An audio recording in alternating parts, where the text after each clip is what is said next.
beginning with Descartes. Descartes is my main guy. I think he is, to me at least, in my kind of intellectual development, he's the most significant philosopher of the last several hundred years. I think a lot of people think that like everything after Kant is just reckoning with Kant, but actually it's everything after Descartes is reckoning with Descartes, including Kant. And I think the Passions of the Soul is particularly interesting as a text because it is a culmination of his work across many disciplines, things that he worked on since he first started writing notes to himself, across metaphysics, across medicine, across moral philosophy. And many people are surprised to hear that Descartes was writing about things like moral philosophy, about medicine. Most people know him primarily for his metaphysics, primarily for his epistemology. They will have read maybe the Meditations on First Philosophy and know the quote, "I think, therefore I am."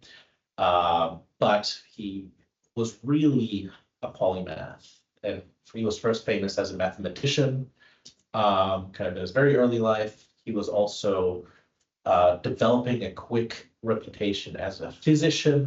He was offered a chair in theoretical medicine at the University of Bologna in 1633, which is long before he published anything at all. Some people think it was kind of a political appointment to get him, kind of to marginalize him a little bit, but it was a prestigious chair, so he did certainly have the clout to get that sort of appointment. And the Passions themselves are also a text that has been extremely neglected in the history of philosophy and philosophy in general until about the 1980s. Largely, I think this has to do with kind of sexist considerations. The emotions weren't considered a serious philosophical topic. It's stuff for women, rationality, that's for us to study, which I think is a shame because it has led to this kind of perception of Descartes that has very little to do with the kind of ideas he actually had and the things he was actually interested in. And the text was extremely important also because I think because it was translated virtually immediately when it first came out. It was published in 1649, ostentatiously on request from Princess Elizabeth of Bohemia, who asked Descartes to explain the Passions to her. And he's like, "Oh, I've been working on this little treatise. Let me write it up for you." No big deal. And then it was published in English about a year later, and because of that, it was accessible to all these philosophers who weren't necessarily educated through the kind of traditional channels, which means a lot of women philosophers picked it up and thought it was very important to them, as well as a lot of thinkers who weren't traditionally considered philosophers, or who just kind of became forgotten. So the view I was concerned in my thesis fall into two categories. The first is the moralists, and the second is the physicians. There were three of the moralists I considered, and they're not just moralists, they do many things. One is the Cambridge Platonist Henry More. It's part of a group based at Emmanuel College in Cambridge, and they were interested in Platonism, though weirdly not through Plato himself, but through Plotinus. Their whole shtick was trying to Christianize Platonic philosophy and to work with things like Christian Kabbalah. And some of the other names of the group are Rafe Cudworth, who is now becoming quite important, as is his daughter. John Smith, as well as Benjamin Whichcote. And these men were philosophers, they were also theologians. More was also quite important to Anthony Ashley Cooper, the third Earl of Shaftesbury, who was seen as a kind of bridge between this group and the kind of later sentimentalists like David Hume. And there is, if I were to write another book or another thesis, it would be on how through Shaftesbury, Cartesian philosophy kind of morphed into Humean philosophy. More wrote a book on ethics called the Enchiridion Ethicum, which was published in English as an account of virtue. It was extremely popular in its time. It's also translated to English, obviously. And even the Latin edition was reprinted 6 or 7 times, depending on who you ask, from when it was published until in the mid-17th century until the start of the 18th century. So it was quite robustly received. The book itself takes very explicitly Descartes' account of the passions and turns all of the passions into various virtues. More adds a little bit more of himself into it. Descartes is already, as I'll show later on, quite influenced by the Stoics, but more takes that far more explicitly. You know, the title of his book kind of harkens back to Epictetus's Enchiridion manual of virtue.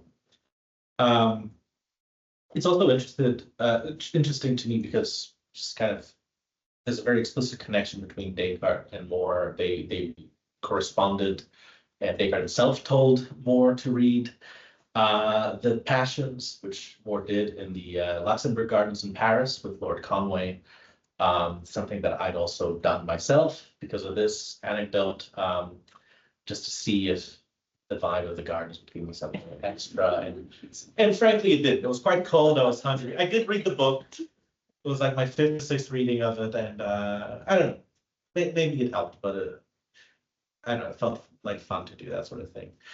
In the literature on More and Descartes, there's a huge focus on their conversations about metaphysics and physics. And for a time, More very much was a follower of Descartes, and then they had kind of an intellectual falling out.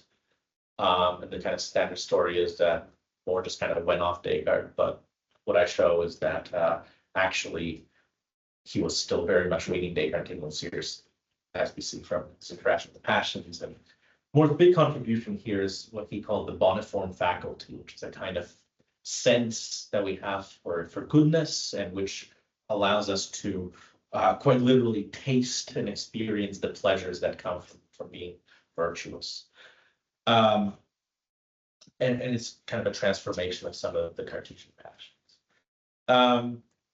And even now, he's very understudied. There's very few papers written about him, and as far as I know, not many books that kind of mention him seriously.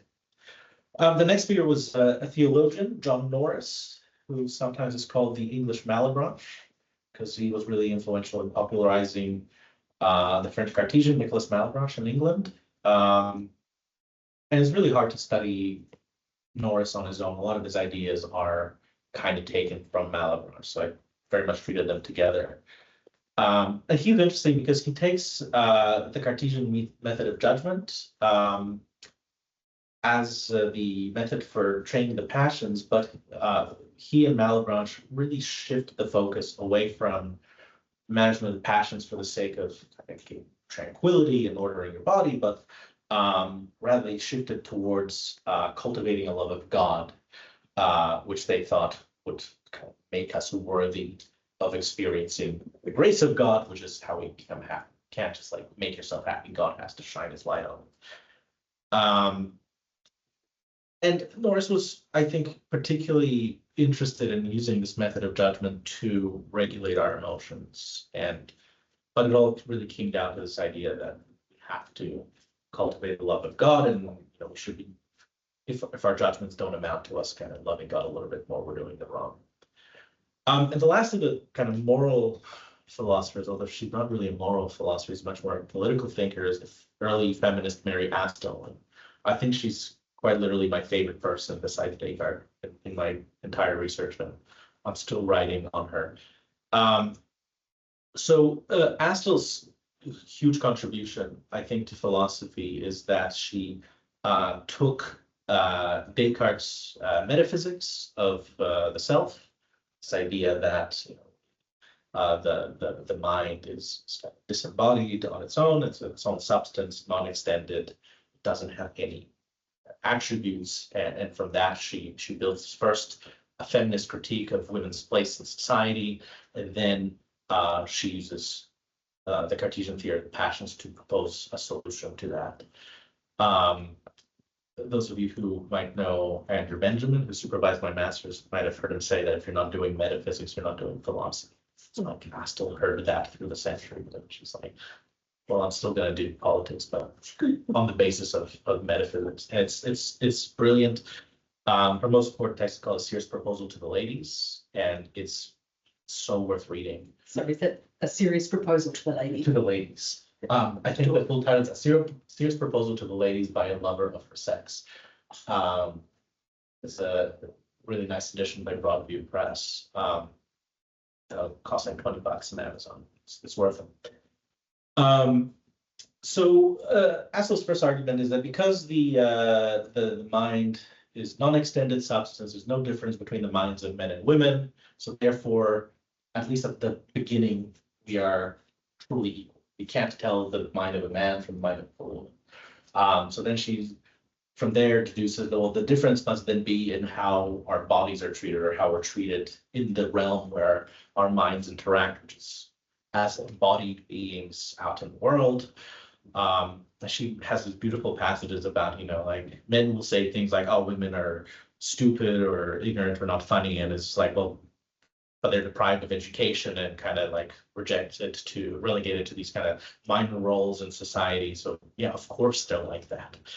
And her solution to the problem is, well, we need to take women out of society. She proposes a kind of religious retreat, a kind of convent where women can be educated away from these expectations of society, away from the male gaze, where they can engage in kind of virtuous friendship to help each other improve, and then they can emerge back into society on equal footing with the men.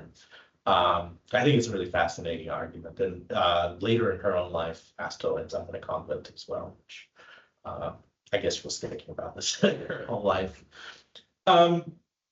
So from there, the other aspect of the Cartesian view of the passions is very much health related, and the kind of people who were interested in it are first and foremost the kind of polymath Margaret Cavendish, and she's now become one of the most important figures to study in the history of early modern philosophy.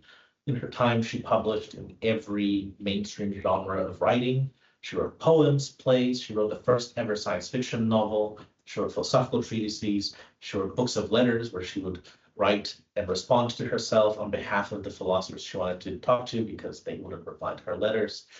Her writing does tend to be quite well. Her writing tends to be quite dense. She was not formally educated. She had tutors, and I think a lot of people just dismissed her. There's a fabulous quote from Virginia Woolf who just says that, like, it's incomprehensible how Margaret Cavendish could ever get anybody to publish anything she wrote. Of all the people in my thesis, she's the only one to actually meet Descartes in person in Paris. Her husband and her cultivated a kind of lively salon, but she didn't speak French, she didn't speak English, and so they probably said hello, and she thought it was quite boorish, and she was not very impressed. And it was also quite bored. There's a story, I think it's taken out of Samuel Pepys's diaries, that apparently she would go to the theater in this dress that like exposed her breasts. And when people try to confront her about it, she tried to talk philosophy to them. I don't think the story is necessarily true because Pepys was kind of a creep and obsessed with her, but it does suggest to me at least that like she really wanted to talk about philosophy. She was clearly a voracious reader. We have like lists of books she'd order from booksellers. She's so fascinating to me. She was very much a philosophical opponent of Descartes. She disagreed with a lot of his ideas, especially his mechanistic physics, his substance dualism. She instead proposed this kind of very odd and very ahead of its time materialist vitalist view. She thought that human beings were composed, just like everything else in the universe, of 3 degrees of matter, which the whole universe is composed of, and we're part of this kind of continuous plenum, she calls it, where now we describe as panpsychist. So she thought everything in the universe had consciousness, at least this conscious degree of matter in it, and everything exists based on this idea of sympathy holding the whole universe together. Like the fact that we function is just a function of the fact that the universe is harmonious and kind of put together. And though she says that she never read more of Descartes than half his book of Passion, really, I use her as an example to show that even his opponents had to radically adapt their own views to appropriate Descartes. When she is proposing her own, like, this materialist view, she's really having to stretch herself to account for the kind of problems that Descartes thought just kind of solves with dualism.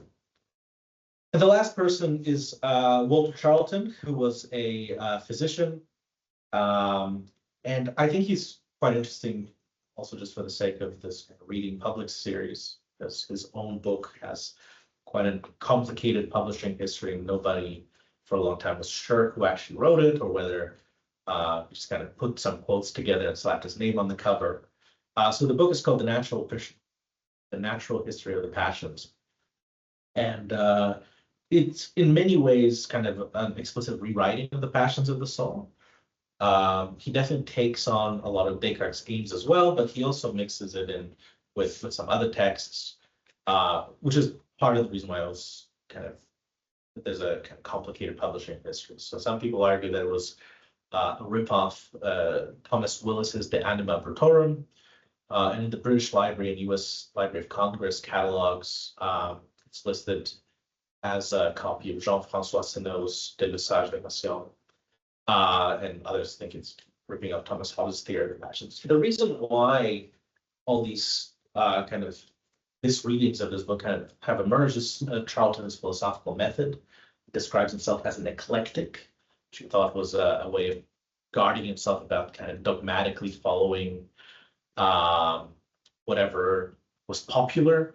And he essentially just took whatever he thought was really interesting in various often incompatible philosophical systems and just kind of bashed it together and somehow managed to have something more or less coherent. A lot of these ideas also come from the fact he was a prolific translator, most notably of Pierre Gassendi, the Epicurean. But he also translated Plato, Plutarch, many other thinkers. What he does is he combines Neo-Stoic ideas from Senot and Descartes with explicitly Epicurean ideas about the kind of ends of managing the passions. Like the Stoics, he really thought, we need to manage our passions so that we can become virtuous, so that we can become healthy. But what his aim was ataraxia, which is freedom from disturbance, whereas the Stoics wanted apatheia, which is just freedom from passion altogether. And it's just a really fascinating kind of example of how loose you would be with some of these ideas, and how these kind of broad philosophical trends weren't really solidified the way they are now. Now, if you try to do something like this, field just wouldn't get published. So before I move on, I'm very happy to share my whole thesis if anybody wants to read after that kind of very lengthy preamble. And I have published the chapters on Cavendish, Charlton, and Astell, and they're out there. And I would love it if you read them and cite it. It's very important to pump those numbers up on Google Scholar. The rest of my talk will focus on the passions of the soul, and just kind of trying to contextualize why I think this text had such a broad reception, and what I think is so interesting about it. And I'll finish with kind of a reflection on why I fell into this project and how that happened. Just putting myself in as part of the reading public of the passions of the soul. So the text brings together numerous strands of Descartes' thought that are present from his earliest correspondence with his friends and interlocutors. Most notably, his engagement with Princess Elizabeth of Bohemia, who explicitly asked him to write up his thoughts on the passions. But even in the unpublished Cogitationes Privatae, which are like private notes from 1619, he's already developing these ideas, and they're already emerging. He was also in letters to his friends for decades. He would say things like, "Oh, I'm only a few weeks away from a breakthrough that, if successful, will allow us all to live decades, if not centuries, longer." And when he died, one of the kind of many conspiracy theories that emerged is that he actually faked his death and just retreated into hermitude to keep thinking about philosophy without being lived by people. I think the most important traces of the passions can be found in the Meditations on First Philosophy, probably his most famous text, where the meditator, through this process that they go through of kind of demonstrating the Cartesian method, shows a transformation in their own passions. And this kind of links this kind of epistemological and metaphysical ideas with the passions to me. At the very beginning of the book, once the meditator kind of realizes that they need to purge all of their kind of old beliefs so that they can start anew. Big mood out there. Somebody's reading Descartes. Very excited. When the meditations came out, Malebranche apparently got like heart palpitations. He was that excited about reading this. And it's true, it's a very exciting work of philosophy, and it's really intended to kind of walk you through all the steps of going through the Cartesian method. So at the beginning, the meditator expresses all this dread and fear about the labor that they have to undergo, that the task might be too big, and they are actually genuinely fearful. He talks about trembling at the thought. And as he goes through, well, as they meditator go through the process in the final meditation, they note that they are calm and they no longer have these fears, that they're no longer trembling about the falsity of their beliefs, that they have undergone this kind of radical transformation of their entire self, really. So what even are the passions? And I'm going to use the word passion and emotion kind of interchangeably because I am a modern person, and that's what we call emotions these days. For Descartes, a passion in the soul is always an action in the body. They're a kind of species of perception. He distinguishes several different kinds of passions, most of which aren't all that interesting to us anymore.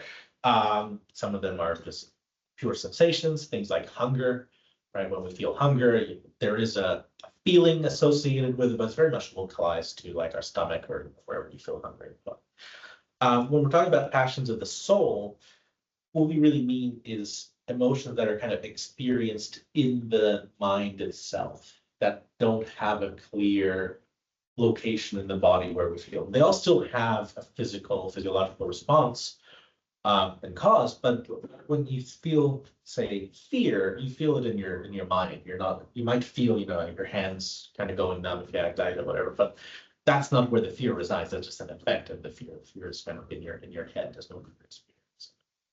Very locational. Overall, Descartes describes about 40 different passions, but only considers 6 of them to be primitive, in the sense that everything else is a variety of these 6. And those are wonder, love, hatred, desire, joy, and sadness.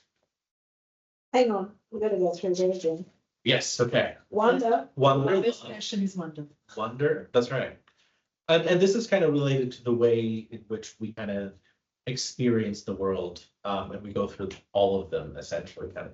So it's wonder, love, hatred, desire, joy, and sadness. Thank you. So wonder is the first passion, and it's elicited by new sensations. Whenever we encounter something new, our first response is wonder, and we're kind of astonished by it. Draws our attention to whatever it is that we see in front of us, that we experience. Then the next thing is we use our judgment, and we either judge it to be good or bad. And so wonder is then joined by either esteem or contempt, depending on where we land in our judgments. Depending on which of these we experience, we either get love, hatred, because we either find that this thing in front of us is good for us and we're close to it, so we want to get closer to it, so we feel love, or we think, oh, it's bad and we want to get away from it, so what we're feeling is hatred. If we think it's good, we feel joy when we have this thing or are close to it, and we feel sadness when we're far away from it or don't have it. And it's the opposite if we think that the object is kind of bad for us. Then we feel sadness. And really, this is kind of just a sketch of the kind of process that occurs in our passions. And it's a very simplified version that Descartes kind of states once, and then he modifies throughout the rest of the book and clarifies and kind of goes through it. But I think it is very helpful in kind of understanding how we engage with the external world for Descartes. And it kind of goes a long way to dispelling this idea that, you know, the mind and the body are completely unrelated, as we only experience the world as embodied beings. Every interaction with the outside world is mediated through our body and through the passions. And the natural function of the passions, according to Descartes, is to preserve the body and to make it perfect in some way, and to also advise us of what is good. And that happens largely through whether or not things feel good or not. But of course, the passions, as we all know, exaggerate, they deceive us, they all come with a disturbance in the body, and we've all experienced this in one way or another. We fear things that aren't necessarily rational to fear, or we feel anxiety. These are all things that we experience in our bodies, and they can come from very insignificant things, but they're kind of exaggerated. And likewise, we've experienced desire in things or people who are really bad for us, and also kind of how our bodies behave. So the passions really represent things as much more important, much greater than they are. And since they do have a significant role in guiding our behavior for Descartes, part of our actions forever is always kind of partly outside of our direct rational control. And we can overcome what Descartes calls the weak passions, or just not very strong emotions, somewhat easily, right? Like if something's just kind of annoying, like you can stop yourself from yelling at people on the tram. But very strong passions can be overwhelming. And I'm sure we've all experienced this, when you get really angry, like you can't calm yourself down, you're gonna be screaming. You're just like, there's no point in even trying to collect yourself. You just kind of get out of the situation and kind of calm down, and then you can think about it later. And even if we prevent ourselves from acting on the passion, we'll still feel all the physical effects, physical sensations of the feelings that are kind of overwhelming. So for this reason, we do want to manage the passions. And there's a couple of reasons. One is for Descartes, the passions, if they are well regulated, they can become a source of great joy. They aren't just this kind of irrational bullying force that controls us, but they can actually be a source of pleasure. And this is kind of sets Descartes apart from the Stoics. The Stoics were like, I'll get rid of the passions, you're going to be great. But Descartes wants us to feel the passions in a way that's actually pleasant and good for us. If we manage our passions well, we do get to experience the sense of tranquility that comes from being unbothered. It's a reward for virtue, Descartes says. But it also leads to us having a better ordered body, right? Like if you're not going to get furious on the regular, you're less likely for your body to kind of experience the physical effects of fury, to keep going with that example. So you end up being a little bit healthier. Descartes really pushes that point to the limits. And we manage our passions in two kind of interrelated ways. One is through cultivating our judgments, which for Descartes means specifically using his method of judgment. And second is through cultivating specific passions, and most importantly for him, it's the passion of generosity. In terms of judgment, Descartes thinks that firm and determinate judgments bearing upon the knowledge of good and evil are the proper weapon to arm ourselves with to fight the passions. He really thinks that if we think through things, that we can prepare our bodies to react in particular ways. Now, I have an example that I'll do in a few minutes and illustrate that. In terms of the method of judgment, there were four rules. One is to never accept anything as true if we don't have a bit of knowledge of its truth, to divide things into as many parts as possible to resolve them better, to direct one's thought in an orderly manner, beginning with the simplest and then moving to the more complex problems, and lastly, to be as complete and comprehensive as possible. So if we can stick to this kind of method of thinking about the world, then we will be able to kind of start arming ourselves properly with our judgments. And a lot of the time, I think for him, it comes down to actually suspending our judgments because we realize, oh, we don't know enough. The obvious example is the kind of CBT idea that, like if somebody's experiencing road rage at you, you can be much more forgiving because you might realize, oh, maybe they're going to the hospital to save their spouse or something like that. They're generous. In that sense as well. I'm just like, oh, I don't know what's going on with them. I'm just going to let them do their thing. The other thing is this passion of generosity, because working on our judgments is very hard work. In his letters to Elizabeth, Descartes tells us that even he himself can at best spend a couple hours each day on thoughts that occupy the imagination. And when it comes to things that occupy the understanding alone, a couple hours in a year at best. And that's Descartes. So like, if we're not that productive, don't feel bad. You know, like even Descartes could only do so much. And he has done a lot, very productive hours.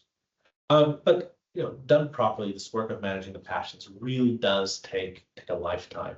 So we need something else. And Descartes thinks of it in terms of developing the right kind of habits. And the most important thing is this passion of generosity that he thinks we can cultivate. It is a species of wonder, so it has to do directly with how we react to the world kind of consistently. It consists of two things. The first part of generosity is knowing that the only thing that properly belongs to us is our free will. Which again is we can judge and act based on our rationale.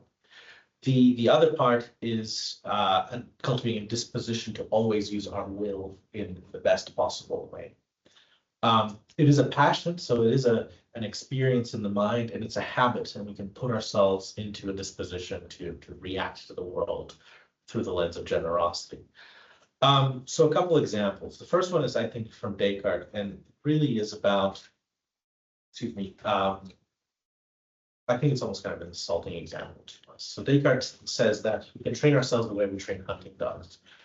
And hunting dogs are naturally disposed to run after birds, but we can train them so that they actually stop at the sight of their prey, and then they'll run when they hear the gun go off. For Descartes, of course, animals don't have souls, they're pure mechanisms, just like our bodies are if we think of them just as bodies. So if a dumb animal can do this, surely people who are rational and kind of in control of themselves can do this all the more easily. And he thinks we can just kind of think about situations and we train our bodies to react in a particular way through kind of directing these calls them animal spirits, which is rarefied blood particles that kind of move across our bodies and press against different parts of our brain to make us feel and think things. If only he'd known about neurons. So a different example, which I think is much better to illustrate this, is that imagine you meet your neighbor outside their house and they have a new dog, Chihuahua, and it just goes at you. It's made of rage and fur, and you just get terrified, you run back inside, you slam the door, you're breathing heavily, you're terrified, and you kind of come down. And then you start thinking about it because you're like, whoa, my passion's out of control. Let's think about this. Let me kind of think how I would want to react. And you think, oh, it's a tiny chihuahua. Yes, it's very angry, but I'm many times its size. I can just kick it and it'll go down the street and it'll never bother me again. So you know you're not going to do that, but you feel better because you know it can't possibly hurt you. It's so much bigger. So you go outside again, and this time the dog comes at you, and you might jump, you might still feel afraid, but you're no longer inclined to run away because you've kind of imagined this situation, mentally gone through it. And you know, you kind of go through this cycle several times, and eventually you don't even get bothered by the dog. It's just going to do its own thing because you know that like you've thought through the situation, you've used all of your powers of judgment, you've gone through collecting some evidence, and you've thought through it and digested it. You've been kind of thorough in how you've thought about it. So you've kind of trained your passions in this way. And according to Descartes, we can do this in many different ways. I know. We can do it in many different ways. And it really, we have to kind of be constantly going through this stuff and thinking. So if we can cultivate generosity, if we can actually act this way, then we are, Descartes was pursuing virtue in a perfect manner. He really equates managing our emotions to being virtuous, to being good. And this means simply acting in accordance with our best judgment, but it has to be judgment according to his method. That's what the best judgment is. The alternative is we could imagine what I call this kind of virtuous nuts, right? Like somebody really terrible who's just says to themselves, well, maybe what I am doing is bad, but you know what, I've thought about it, and actually what my guys are doing, and like, we really hate these ethnic minorities, and that's good because they deserve it. And like, yes, they're acting on their best judgment, but they're not considering this according to the Cartesian method. They go just say, well, this guy's full of crap. He's not thought about anything. And it's because these judgments can't just be personal, they have to be formed based on the method, which actually does give us certain knowledge of the world.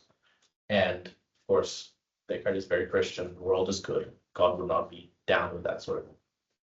So if we do this successfully, we end up with a situation where we don't actually have to blame ourselves for acting on anything that are purest motivations, because we can be assured that even if we get things wrong, even if we get things wrong, we have pursued things in the right way, and we have the tools then to kind of improve on our past behavior.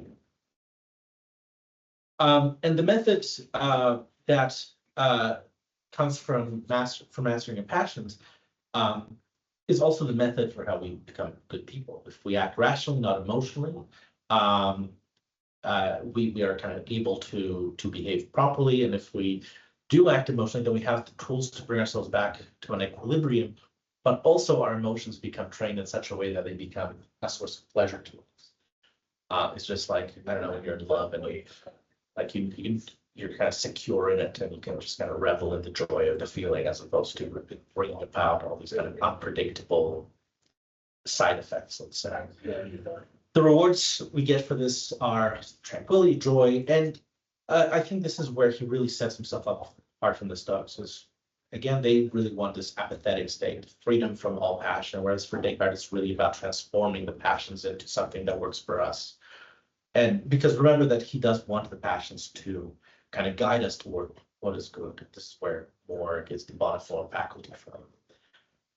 But the other side effect of managing our passions well is that our bodies end up being much better regulated. And the management of our bodies is a huge part of managing our passions in general. And I think for this reason alone, we could take the passions of the soul to be a text in a kind of psychosomatic medicine, or even like an early self-help book, if you will. And I mean, Descartes is definitely not a stranger to like self-help as a genre. The meditations were an established genre that was very popular among the Jesuits in particular. And the whole goal was for the reader to follow along with the path that the meditator takes, so that they can use them as an exemplar. And of course, for the Jesuits, it was always kind of like, here's how you love God better. But for Descartes, it's like, here's how you think better and become a better person. There are very many examples throughout all of Descartes' writing where he talks about health in connection with passions. In the correspondence with Elizabeth of Bohemia, he at one point finds out that she's been ill for a lengthy amount of time, and he tells her that the most common cause of a low-grade fever is sadness. And he says that because he's aware of her family's long-standing political difficulties, that must doubtlessly be the cause. She's obviously troubled, so that's why she's feeling sick. Elsewhere, he tells her that the best remedy for most afflictions is to employ the understanding alone, to consider life's difficulties. Again, leads to the passions being regulated. And there's so many of these comments in letters, and I think he obviously was talking about it a lot, to the point where his first biographer, Adrien Bayet, writes that Descartes' preferred remedy for all illnesses was the proper management of emotions. Now, there's a difficulty with thinking about health in the Cartesian context, because Descartes did think that our bodies, when we consider them as physical objects out in the universe, are just mechanisms of a sort. And the problem with mechanisms is that they tend to work exactly how the arrangement of all the parts and the rules of the universe dictate, right? So a broken clock we can't really say it's unhealthy, it just functions exactly as that arrangement of mechanisms would function given the rules of the universe. Similarly, if my arm was broken and was just a disembodied arm, it's hard to speak of it as like being bad, because it would function exactly as that arrangement of bone and flesh would function if there wasn't a person attached to it. And I think the fact that we do want to talk about multiple ways in which Descartes thinks about bodies kind of solves this problem for us. It comes back to this question of what even is a human? Because we're not just a mind. Because if we were minds, we wouldn't be kind of in a room, like with bodies here as well. And we're not just a body because we're not purely mechanical, even though our bodies do affect our minds and our minds affect our bodies. So it really comes down to him thinking of us in these multiple dimensions. When he's talking about pure metaphysics, the body is separate from the mind because he wants to consider each in its own terms. And he does this with the body in his kind of posthumously published anatomical treatises, like the description of the human body or the treatise on man. But when we're talking about health, he's not talking about the human body as a body. He's talking about the well-being of an embodied thing, about the well-being of the union of mind and body. And this is the space where the passions fit in. And insofar as thinking about our health goes, the management of the passions is the management of the bodily movements and functions associated with them. So it is kind of the management of health. And in that sense, those who master the passions, those who are virtuous and cultivate generosity in their judgments, are not just better disposed mentally, they have better ordered bodies, they're healthier. And I also thought it was really fascinating that if you read some of these papers that come out about mindfulness as a practice, do that, end up experiencing both mental effects and physical effects. Probably not quite as much as some popular books about meditation would have us believe that you can't cure cancer by meditating, but it is fascinating how these things are connected. So I want to finish, because I've been talking far too long already, on a bit of a personal note about why I fell into this text and why this group of thinkers. And there's a very kind of prosaic pedestrian answer. I was in my second year of applying for American PhD programs. I was getting nowhere. First year, I applied for 12 schools. I got rejected from 12 schools. Second year, 10 schools. I got waitlisted at one, and I was really burnt out by this process. And I was reading Descartes and Emmanuel Levinas, who really also, I think, develops kind of Cartesian moral philosophy. I was really fascinated by this idea of human beings as fitting between nothingness and like the perfection of God that Levinas really makes a lot out of. So I was reading this back into Descartes, and then I kind of in the corridor of the 11th floor in the Menzies building bumped into Jackie Broad, who ended up being my supervisor, and I was talking to her about it, and I said, look, I'm kind of interested in this, but I don't want to write another thesis on Descartes because there's far too many theses on Descartes already. And she's like, oh, let's have a chat. I'll point you in some directions. And a month later, I had a PhD proposal for her. But I think a deeper answer, which is quite personal to me, is that reading, when I was reading The Passions, I was also at the same time learning about my own diagnoses of depression and PTSD. And I was finding this text to be kind of really compelling and practical for my own needs at the time. And then reading all these other people, it was very apparent that they were all reading it in terms of their own very urgent kind of personal and professional needs, especially somebody like Mary Astell, who was reading Descartes and thinking how we can create a better, more equal society for everyone in it.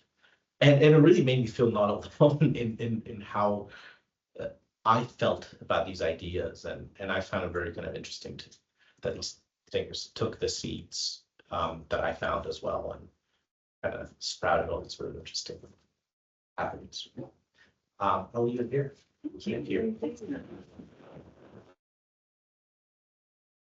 Next, Elizabeth of Bohemia, Yeah. and Descartes, and she talked about her melancholia, didn't they? Yes, yeah. Yeah, so they corresponded for a very long time. I don't want to kind of commit myself to a time frame now off the top of my head, but they had a very kind of, I think, warm relationship, partly because Descartes was looking for a patron in her, but she was very keen as a philosopher. Yeah. I think she's still probably the sharpest of his critics as well. Yeah. Mersenne was another, was it one? Mersenne, yeah, I mean, Descartes corresponded kind of with anyone who was anyone at the time. Yeah. Yeah. Thank you so much. It's just so both distant and contemporary all at once. The Passions of the Soul. There were parts there where I thought, yeah, you could be describing, you know, the self-help section of a different, you know, the idea that we seek from the world, we seek from books, we seek from reading, I think, and thinking how to live, and also how to, well, I'm trying not to use the word regulate because that is a term that is important for Descartes, but how to, and I'm trying to avoid correct, but how to live with and navigate what might send us off course in life. Yeah, it is very contemporary. Anyway. Well, that term about emotional dysregulation is used in the law. Yes. About why people go off the rails and why we should understand why that happens. Where you ended there, Max, thank you. That was, I loved it. Yeah. Books to be practiced. Yeah. Yeah. Like I feel too often we read these things just to like find citations, like cite people when we're trying to talk about like too few people read things and actually take them on board. Well, I'm thinking of, I can't remember the writer's name, it's an Italian name, you know, has written an article that was very important to me that was about Loyola and the Examen Particulier, and that was called Books to be Practiced in that whole genre of. Well, that's right. I mean, Loyola's meditations were very much an inspiration for Descartes. Yes. Loyola was a Jesuit as well. Yes, yeah. And there's, yes, that tracing that you did through the other, through Moore and then to Hume and from the Jesuits through to the birth of the organisation, like all of those things. It's fantastic. It's fantastic. I was also thinking about, I don't know whether this works or not, but I imagine because it's such a compendium, Schroddick's anthropotechnics, you know, that whole way of saying we're not over religion yet at all. And the whole philosophical tradition through several centuries is about that. Yeah. You must change yourself. I always thought it was really fascinating because, I mean, philosophy, I think, has always been about changing yourself. Like, I think all of the philosophical figures I'm interested in have always been interested in kind of this idea about self-perfection and linking it to very either moral aims or like when I was writing my master's on Kant, like for him, it's not just the moral aim, it's just like our natural goal in life is to perfect the human species in some way until we can bring about the kingdom of God on earth. And I think if we were still doing systematic philosophy now, we'd still be thinking about these things. But now we're thinking more about how can I publish 4 to 5 papers a year so I can keep my job. Rather than an aesthetic. Maybe that's a species of aesthetic practice. I'm not sure, but I wondered whether Spinoza had anything to say about this book, and I mean, some people call it his ethics as a kind of self-help book as well. Yeah. It's ethics rather than moral philosophy in particular, but is there any relationship between the two? Oh, there's definitely a relationship between the two. Spinoza's first book was on Descartes. Yeah, I knew he commented. He had some, he distanced himself from. But he was very much distancing himself from Descartes. I have to admit, I'm not that on top of Spinoza. I've read the Ethics, but I found it to be a text where he kind of beats you into submission for the first time, for most of the book, and then in the end, he's just like, and the answer is God. But yeah, I think Spinoza has definitely read the Passions of the Soul. He must. And his interest in the passions are there's the joy or there's the sadness. Is that have I recalled that correctly? Spinoza? With Spinoza, that there are 2 primary passions and they're all either derivative of joy or sadness, which is kind of. I am a little out of my depth, I have to say. Which is interesting because they're 2 of the 6 Yeah. I mean, the way Descartes breaks down the passions is was actually really helpful because it's a little idiosyncratic, but everyone who wrote about the passions had their own taxonomy. And I think even more, though he explicitly kind of took all of the passions, he kind of changes the taxonomy to kind of combine a few of them, and he proposes some of his own. So they're all trying to describe the same stuff. Yeah. I'm wondering about the juxtaposition that comes of this sense of rational judgment and imagination, and the sorts of ways that maybe other philosophers would accept that imagination is this almost uncontrolled neurological process. Yeah, I mean, so imagination is an interesting one because now we do think of it as kind of uncontrolled, like faculty almost, of like coming up with new stuff. But in the early modern period, a much more common way of thinking about it was as quite literally the impressions of the outside world, the images of the outside world impressing themselves onto your senses. So imagination in a very literal sense of imaging in your mind, which I think is why Descartes thought it was easier than just like understanding alone, because for him the understanding is what we would now think is closer to the imagination. Whereas imagination is more like thinking about stuff you've seen and like impressions that it's left to me.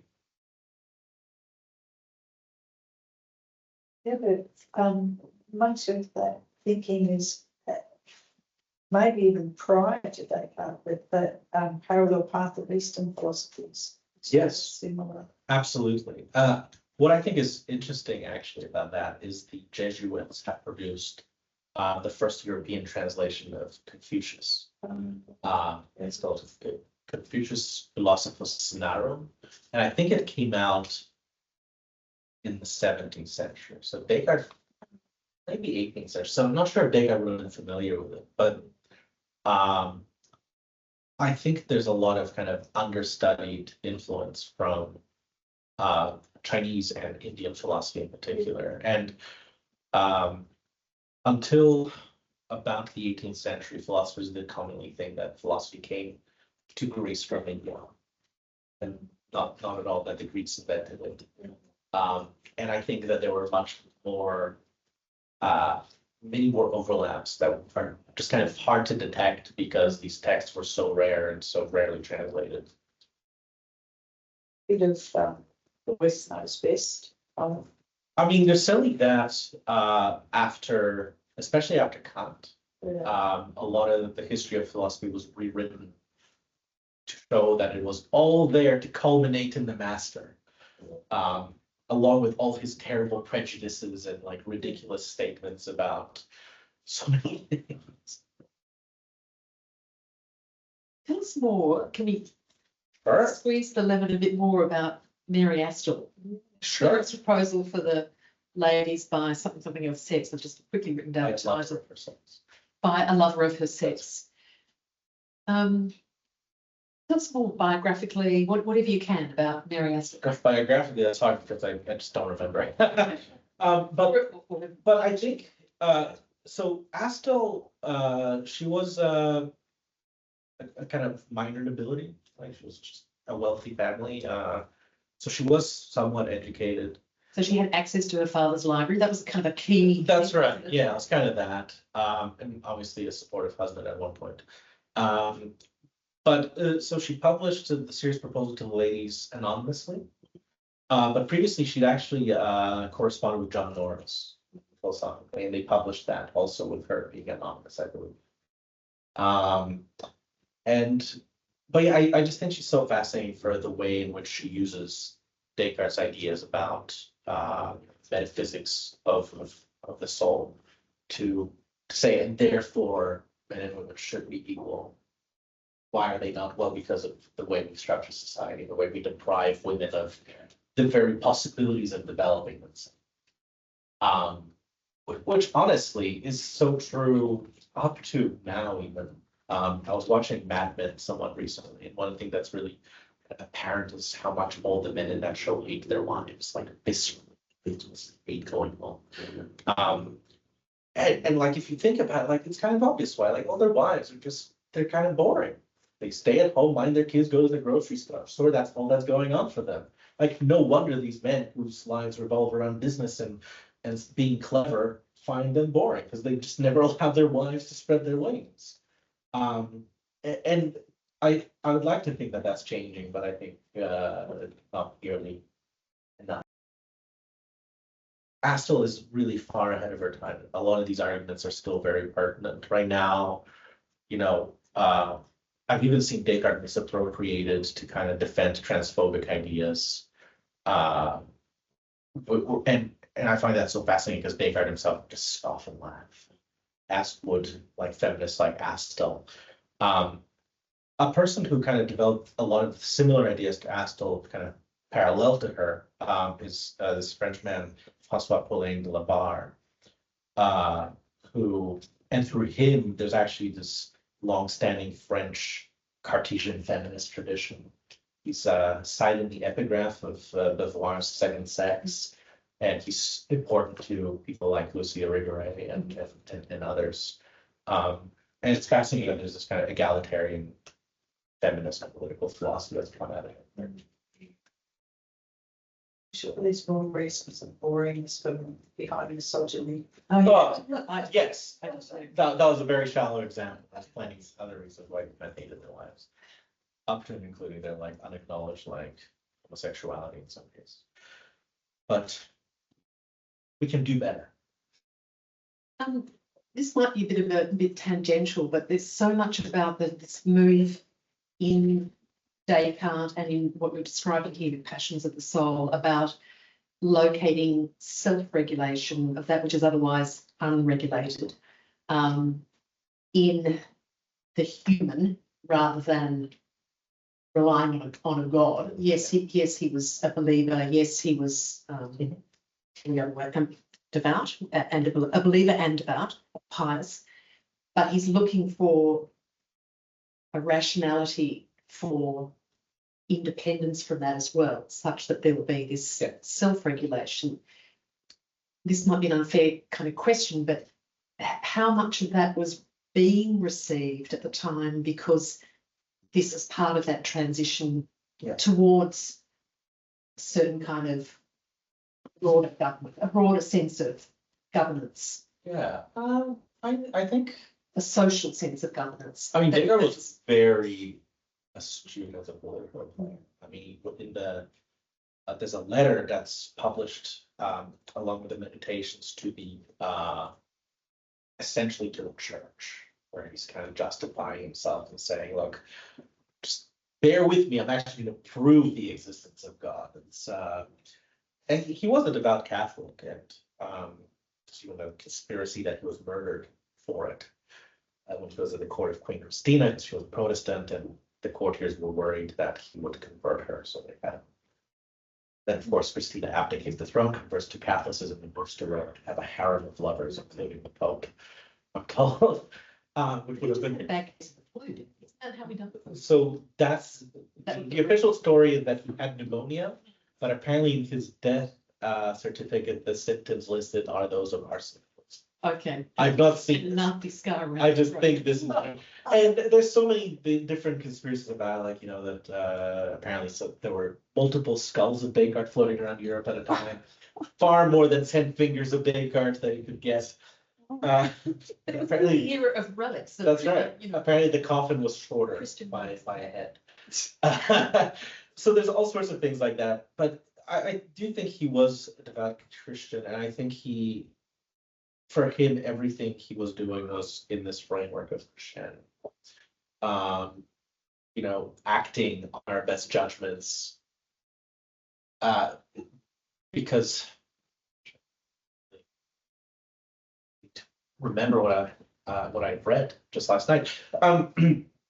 In the meditations, one of his arguments is that what ultimately assures our clear and distinct perceptions of the world is God. So acting according to the method of judgment is kind of guaranteed by God to be acting well. So even though it is kind of self-regulation and self-management, God is still kind of there. Mm. And I think it's only kind of later that people are much more explicit about taking God out of this equation. Like even Kant, even though he does say things like, "Oh, we're bringing about the kingdom of God on earth," you don't really need that. Whereas for Descartes, we still do. And of course, people like John Norris and Malebranche, they wanted to be far more Christian here. They wanted to say, well, the point of all this is so we can cultivate the love of God, that God might shine his grace on us. And of course, the upside of their view is that you can do all the right things and still be unhappy, even though you act morally and do all the things, because God might just not look at you. Yeah. I'm actually reading a novel at the moment called The Irrationalist, which is about Descartes in Sweden, written by an American philosopher. I'll just find the name. Oh, yeah. And it's got all sorts of conspiracies, and that one of them is that, well, this was a widely held, and still some people believe he was a Rosicrucian. Oh, yeah. So there's some of that in there, but also that there was a Catholic bishop there who believed that Descartes wasn't sufficiently Catholic or was an atheist, and many Catholics sort of thought he wasn't sufficiently Catholic or Catholic in the right way, and therefore the priest killed him. I mean, it's a murder mystery. Yeah. So, you know, I mean, there were definitely stuff like that. And I think that with somebody as great as Descartes, there were always going to be conspiracies around his death. I mean, another one is that on his deathbed, he asked for some wine infused with tobacco so that he would throw up and get rid of the liquid in his lungs and clear his lungs. The doctor was like, "Oh, I'm not going to do that. Just swirled a leaf of tobacco in the wine so it had the smell and not the other effects." But then people were joking that like they don't know what killed him. Was it the illness or the cure he prescribed himself? well, supposedly he just didn't want to do anything that the doctor wanted to do, and that's the. I mean, that's not necessarily a bad idea. I don't know. Yeah, so he didn't believe in the version of medicine that the Swedish doctor was. That's right. And the Swedish doctor was actually quite opposed to Cartesianism in many ways. So they really butted heads, even on his deathbed. So it's ironic that he was talking about all the ways to be healthy in life, and in the end, he That's right. But there was a theory that like he just faked his death and escaped somewhere to practice philosophy. He might still be alive. Well, he did claim to be able to extend people's lives. That's right. He kept saying this his whole life. Maybe he figured it out. It was. But that was, a solid 30 years before he died. Did he take it up? He No, was he offered did it. not. He did not want to do it because it would interrupt his studies. Oh. There's a fantastic biography of his early life that also makes this argument that he was plausibly a spy, which is how he had access to all these like acquaintance larger. But I think more realistically, he was just trying to find patrons. It's the era of patrons. I mean, he was very like, I think quite charming in a lot of his letters, and I think his correspondence with Elizabeth. I always think it's weird when people read it as him being really patronizing and kind of sexist to Elizabeth, because he very much takes her seriously, and she forces him to change his mind about some of his ideas, which is hard enough to do for anyone, and much less a woman to a famous male philosopher at the time. I think I think he was very kind of ahead of his time in many ways. The proto-feminist era. Well, there aren't any more comments or questions. We might call it a day. Lovely. Thank you so much, Max. Thank you for having me. I really enjoyed hearing your overview of your PhD and reminding me what I missed out on pursuing with my interest in passions of the soul. And You can just read my notes. and I can, by all means, I'll follow up your papers and your thesis. So thanks very much. It's been great. My pleasure. Thank you.